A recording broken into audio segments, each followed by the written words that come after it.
Hi friends, welcome to Utkal Hospital. I am Dr. Gayadhar Behra, Senior Spine and Orthopedic Surgeon. आज आम osteoporosis विषय किसी जानिबा आपण जानिथिबे osteoporosis होची हाडर रोग जोटा कि हाड़ को दुर्बल कर दिए हाड़ को नरम कर दिए। तो आम अक्टोबर 20 तारिख को ऑस्टियोपोरोसिस डे बोली पालन करिथाउ।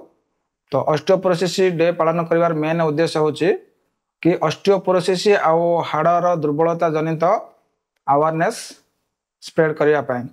तो ऑस्टियोपोरोसिस रे कोन होए आपणकर हाड़ धीरे धीरे नरम हो जाए आ ता जनित हाड़ फ्रैक्चर हो जिबा अल्प आघात लागले भी हाड़ फ्रैक्चर हो जाए। एही रोगटा मुख्यतः वयस्क लोक मानक होता है। वयस्क महिला मानकर एटा बहुत कॉमन थाए। ऑस्टियोपोरोसिस गोटे साइलेंट डिजीज। ऑस्टियोपोरोसिस को उपयुक्त समय रे जदि आमे स्क्रीनिंग करी न जानिबा ताहाले से फ्रैक्चर करि पारे। घरोई छोट छोट दुर्घटना कि पड़ी जिबारे हाथ गोड़ स्पाइन फ्रैक्चर हो जाए। फ्रैक्चर हेले सीवियर जंत्रणा होए प्लस चलाबुला भी कमी जाए। ता सहित अलगा प्रॉब्लम लाइक इन्फेक्शन किंबा chest infection chest injury spinal problem है पारे। ऑस्टियोपोरोसिस को आमे जेते शीघ्र स्क्रीनिंग करी जानिबा तार उपयुक्त ट्रीटमेंट नबा ऑस्टियोपोरोसिस रिलेटेड पेन हो किंबा तार फ्रैक्चर हो किंबा स्पाइन प्रॉब्लम हो आमे रोकी पारिबा।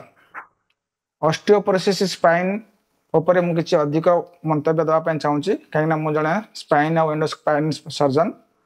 तो ऑस्टियोपोरोसिस स्पाइन रे कोन होए आपणकर मेरुदंड रे थिबा अनेक हाड़ पर्टिकुलरली आपणकर अंटार हाड़ पिठीर हाड़ धीरे धीरे धीरे धीरे दबी दबी आसे। सेत पय आपण माने देखिथिबे ऑस्टियोपोरोसिस जोगु वयस्क लोक माने आगो को नई जानते काहेना प्रति लेवल फ्रैक्चर धीरे धीरे फ्रैक्चर हे के हाड़ दबी आसे।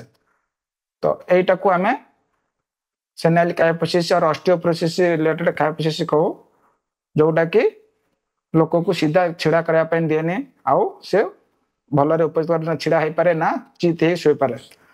ऑस्टियोपोरोसिस जदि हमें बहुत आगरू जानि परिबा स्क्रीनिंग करके जोटा कि DEXA scan keema BMD bone scan द्वारा करा जाउची। तो सेथिरे हमें ऑस्टियोपोरोसिस केते परिमाण रे हेची तार डेंसिटी रो क्वांटिटेटिव मेजर जानि परिबा।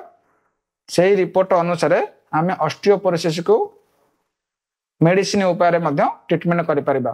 ता सहित फिजिकल एक्सरसाइज व्यायाम मसल स्ट्रेंथनिंग एक्सरसाइज हाड़ को सुस्थ रखिया पे खाद्य कैल्शियम विटामिन डी जनित खाद्य ता सहित एक्सरसाइज कले ऑस्टियोपोरोसिस आ हाड़र दुर्बलता को अनेक अंश रे रोका जाय परिबो। तार जनित जो फ्रैक्चर हुए किंबा क्रोनिक पेन हुए सेगुडा भी रोका जाय परिबो आ अननेसेसरीली सर्जरी ऑपरेशन को मध्य रोका जाय परिबो। थैंक यू धन्यवाद।